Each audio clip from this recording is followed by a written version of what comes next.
Welcome to Women of a Certain Stage, the podcast redefining how we think about menopause. I'm your host, Lauren Churin, a passionate advocate for breaking the stigma and empowering individuals to navigate this transformational stage of life with confidence and clarity. Here, we're diving into a new era of menopause support, featuring expert advice, real-life stories, and actionable insights. Whether you're curious about building your personal menopause plan or you're looking to make an impact, you're in the right place. Let's embrace the change together. Sian, thank you so much for making time to connect with me today. I know how ridiculously busy you are and how dedicated you are to your work. And I guess that's one of the things that I've always loved about you and always challenged you on as well, because I see a lot of what I used to be like. Well, maybe I'm still like in you and me, but anyway, we can talk about that. So tell me, or not tell me, rather tell everyone's listening a little bit about who is Sian. Hi Lauren, thank you, and thank you for having me today. It's nice to be back in the Women of a Certain Stage community. So my name is Sian Carter. I am one of your certified menopause coaches, but when I'm not doing that, I am a HR manager for a large multi-academy trust. So for people who don't know what that is, it's a group of schools that come together under one entity. So we're a fairly large trust in the West Midlands, 21 schools, and building a brand new all three school at the moment, plus a teaching school and a research school. So there's lots going on. My background has been HR for the last couple of decades and a bit, I think, and having started out my career in law, I've always been on that kind of compliance and regulatory side of things. So that's me in a nutshell. Tell me, what is a research school? I've not heard of that before. So we have a hub whereby we train our own teachers. So it's essentially teacher training, and then it's research into different, educational practices, and then we also deliver national professional qualifications out of that teaching school as well.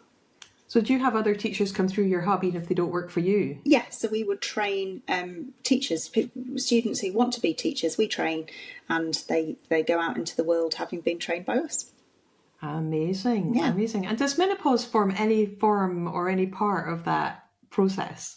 Well, it certainly forms part of our conversations within our trust, definitely. And I've worked very hard to make it a conversation that's okay to have. So I've done a lot of work with that. And that's probably the place where I have put into practice all of the things that I learnt with you the most. We've dedicated quite a lot of time and resource to changing the conversation in our organisation. And what's really lovely to see is senior female leaders reaching out to me and saying, I'm going through this and I want to have a conversation. It's really nice to be stopped by a male senior leader that says, thanks for doing that session just for me. Wow. I really needed that, and I recognise so much, and it was really important, and it's changed the way I have conversations with my female staff. So I think that conversation piece has been the most important for me. Yeah, I notice we get quite a lot of teaching staff coming through the Menopause Coach programme, and we get a lot of head teachers and we get a lot of admin staff from schools coming through as well. And since you first came on the programme, and I'm going to share a little bit more about how you've helped me with the business over and above that since then, but we've got a lot of nurses coming on the programme as well. And I think, much like teaching education, there are specific challenges from someone who's got a frontline job vis-a-vis someone that's in an office. Can you talk to us a little bit about the challenges of someone who's in a classroom, who has got the responsibility for children, and they are struggling with something to do with menopause? How does that manifest? Yeah, and it's a very specific set of circumstances for classroom-based staff. So whether they be senior leaders, teachers, or teaching assistants, when you're stood in a room with 20 to 30 faces looking at you all day long, and every bit of your day is timetabled, you don't have the same freedoms that an office-based person might have to make adjustments. So what we tend to see, and certainly the conversations that I have, are staff struggling with cognition and brain fog, and balancing the heavy workload of a teacher. Teachers have a lot to do, and it's usually within a very short time frame. Trying to manage temperature control in a classroom when you've got lots of bodies in there so it makes it warmer can be very difficult, depending on the age and style of your building. If you're in a very old school, You might be in a classroom where not many of the windows open, for example. There's no aircon in schools, so you're really trying to manage very carefully. You don't necessarily have access to a toilet as and when you need it. So there are lots of things like that play out that make it very challenging for someone to be in a classroom and going through a menopause journey. So I know you've gone around many of the schools and you've delivered training, awareness training, you've done line management training, which is fantastic.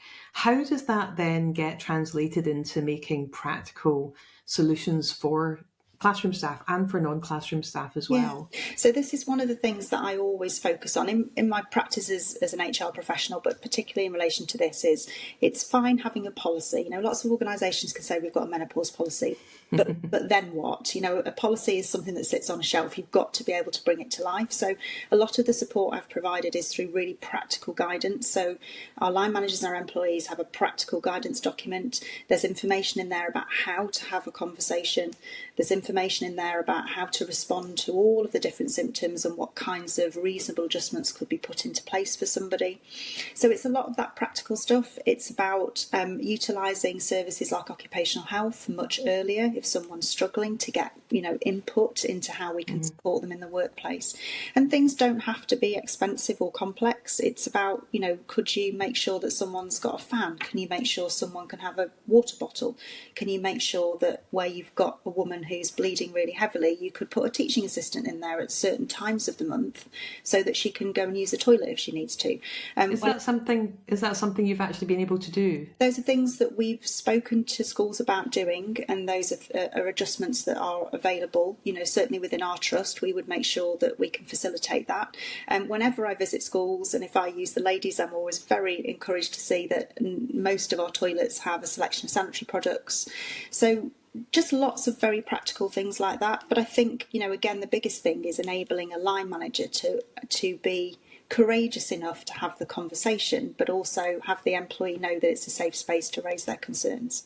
Yeah, and how do you, my background's in organisational change, so that's people, processes and systems, and I know how tough cultural change is and how long it can take to embed that. So it's one thing to do awareness training, it's one thing to have policies, another thing to have guidance documents, and you can have the will and the intent from the people that are delivering that. But how do you go about taking that from, I guess, being an academic conversation where things, for want of a better word, are being put in place, to something that colleagues actually buy into, believe, and know that they'll be genuinely supported if they ask for help? What do you do to support that? So this is, for us in our organisation, this has been support from the top. So we have a male CEO, a female COO, both of them very supportive. Our male CEO is publicly supportive of things that I've done in the trust and has attended those sessions, will openly talk about it, actively supports posts that I put on social media about it. So I think very much we have to lead by example here, because if we don't start at the top and let people know that it's okay to talk about it, then it doesn't matter how many other things you do. People will still feel embarrassed. So a lot of it has been me sharing my own story. So I will quite happily talk to anyone in our trust about my menopause experience. And it's really great actually to hear so many people say, I've learned something new. I thought I knew a lot about this, but some of those things you just told me I never knew.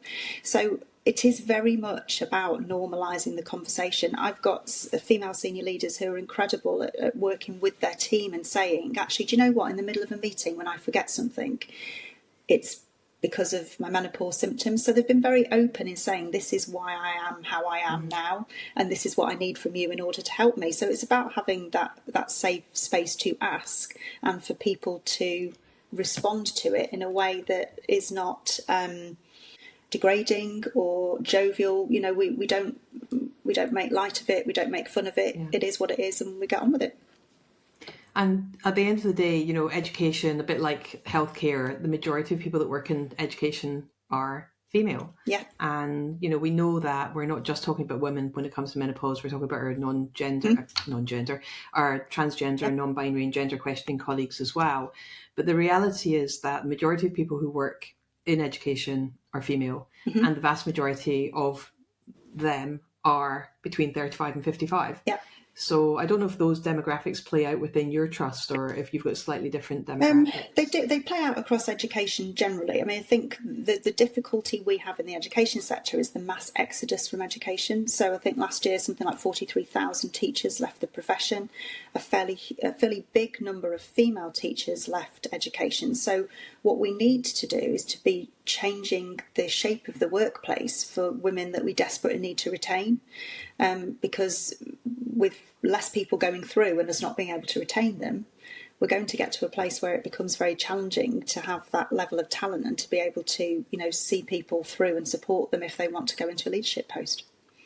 So when you say, I mean, that sounds like a large number, but I know there's a lot of people working in education. Do you know what sort of percentage that is of total teaching staff? No, I don't know the percentage numbers. No, I don't. But it's big. It's a big number, big. Right? Yeah, it's a big number. Yeah.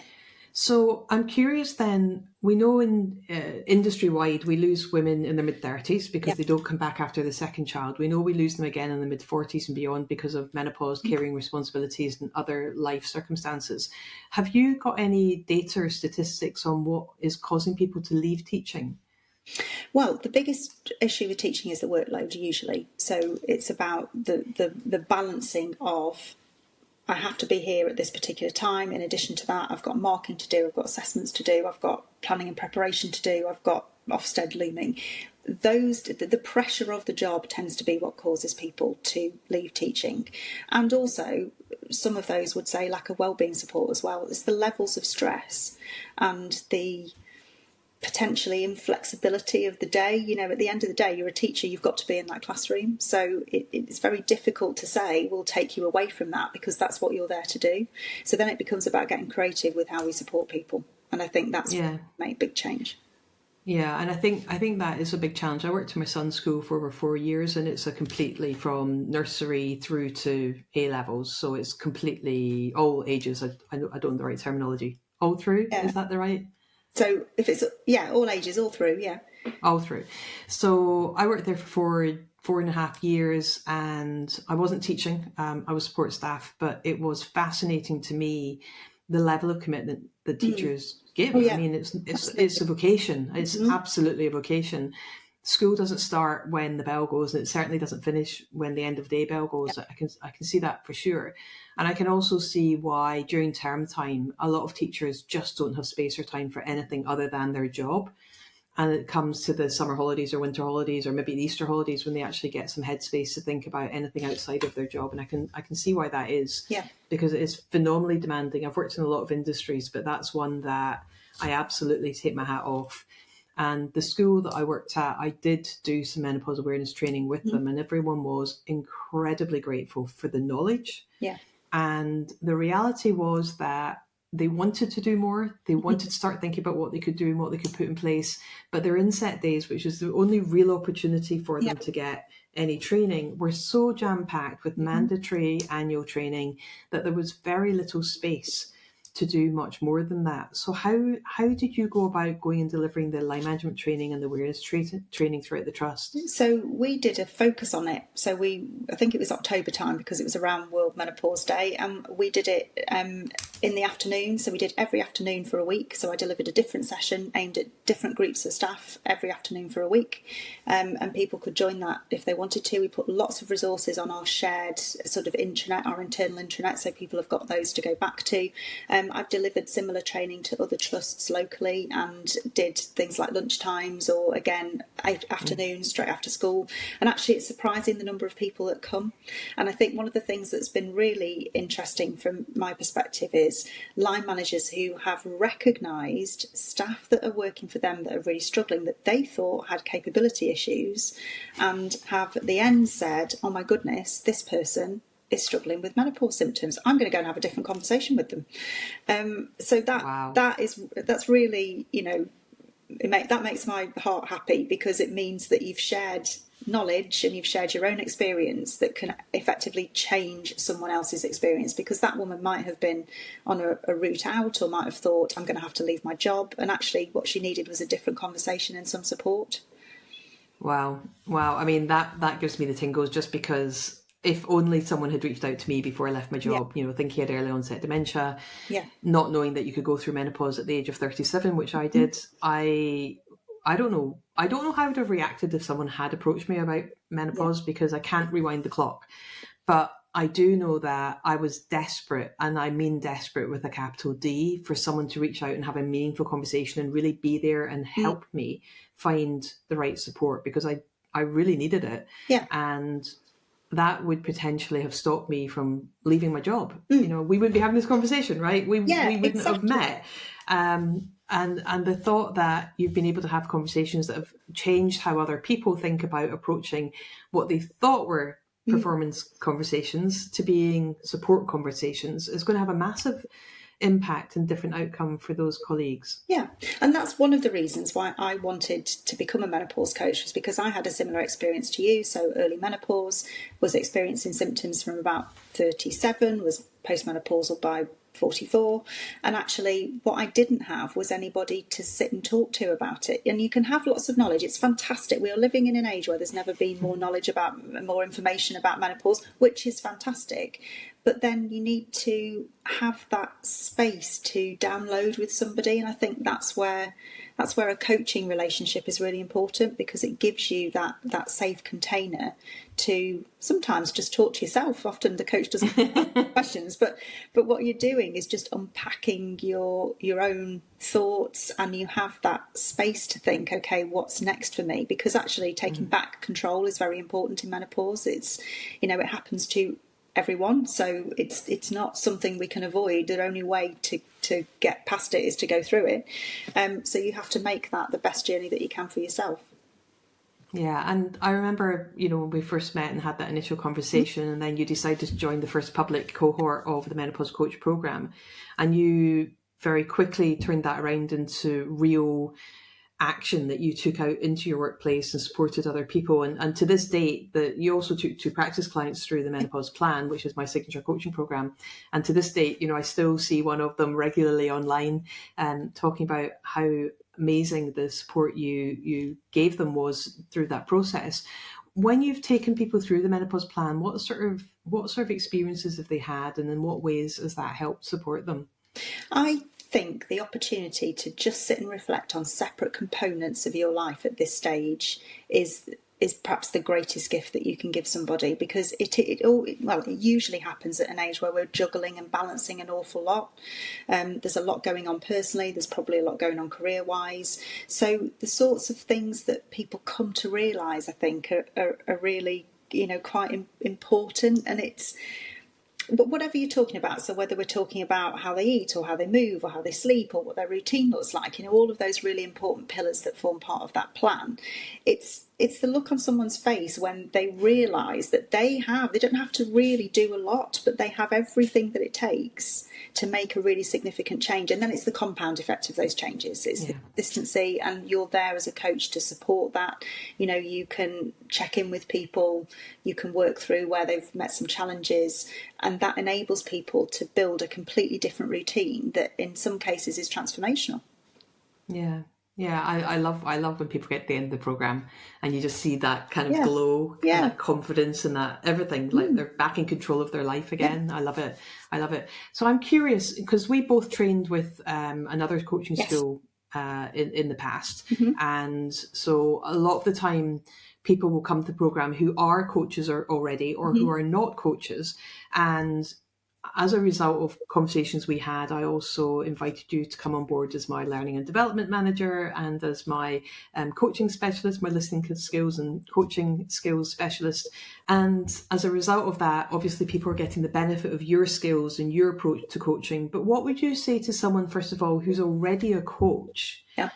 When it comes, because often someone say to me, well, I don't need to do the coaching component. I don't need the menopause plan. I don't need the listening skills and the coaching skills component of the actual diploma. What would you say to somebody who's already qualified or working as a coach about doing the complete diploma, as opposed to just cherry picking different components of it? Oh no, you need to do the complete diploma, because the experience is amazing. You've got other, grads that you're working alongside, so you're all sort of in it together and you're all learning at the same time. As it unfolds week by week, you will gain more and more knowledge around menopause, and then you need to understand what it is that you're doing with that in a really structured way.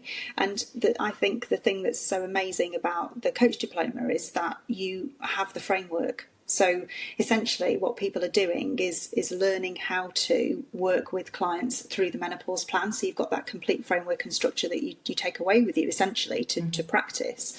I always say that even if you're a qualified coach, wherever you've trained, a refresher is always really helpful. And I think that it's very useful to be reminded of how to listen well and how you can enhance listening skills. We tend to get comfortable with a set of questions because, sometimes you don't always challenge yourself. So it's useful to think, how can I start to use simple coaching models in a different way? How do I apply it to menopause? So absolutely, it's a complete part of the programme. And so much of what we do in that listening skills and coaching module then feeds through as a thread into all of the rest of the programme. Even the aspects that we do around confidence, it's really useful then to be able to do the self-coaching questions. So absolutely, it's a really important part. I don't think anyone should skip it, even if they're a qualified coach. I mean, at the time when I did it, I obviously didn't deliver it, you did, and I learned a massive amount from that module. I thought, this will be, an easy couple of weeks, and actually I found myself thinking, I'd forgotten that. That's a really good thing. Yeah, and I think that it's, there's been questions of, should I have two programs? Should I have one for coaches and one for non-coaches? But the coaching module is so comprehensive that it is enough for someone who's starting out. Yes. Equally, it is that really good refresher, that reminder, because I don't care who you are. Mm-hmm. If you have qualified and have worked as a coach, you have created bad habits at some point, because we all do things to suit our own personality. Yeah. I'm guilty of it. Yeah. I defy anyone to tell me they haven't created one teeny tiny bad habit that they couldn't undo that would make their coaching better going forward, because we're time bound. And even as coaches, although we're creating space for other people, there's always that tendency to not take a shortcut, but to kind of expedite the conversation. Mm-hmm. And I've seen people doing it when we do breakout rooms and I'm doing observation. And I love when I'm able to kind of just have that conversation with a coach and ask them to explain to me why they took a certain approach or asked a specific question, just getting them to see what they've done. You can see it almost dawning on them. Yeah. That what they've done is they've kind of expedited and they've actually not given their client the grace of the time that they really need to be able to come up with their own solutions. Yes. And when you see that penny drop in an experienced coach, it's hysterical. I love it. I love it. I don't mean hysterical, but you know what I mean. If nothing else, it's good CPD for a coach, because the nature of being a coach is that you're forever curious. So why would you not be curious about, what you've recalled about the models and how you use it now? I think it's a really good tool to think, okay, that's probably what I learned at the beginning. Where have I taken it to? And which, as you quite rightly say, which bits have I chopped off as I've gone along? And I think, having you as part of the team, as one of our experts delivering the programme, along with Vikram and Farhat, Dr. Vikram Talodikar, Dr. Farhat Udin, with Jen Grosso, who does the competence piece, and Laura, and Laura Dixon. Did Laura deliver the EFT when you were? No, Laura. She didn't. Okay, so we must make sure that your cohort get access to that. Yeah. So we have Laura Dixon delivers she's a clinical emotional freedom technique practitioner and emotional something psychologist. I need to look that bit up.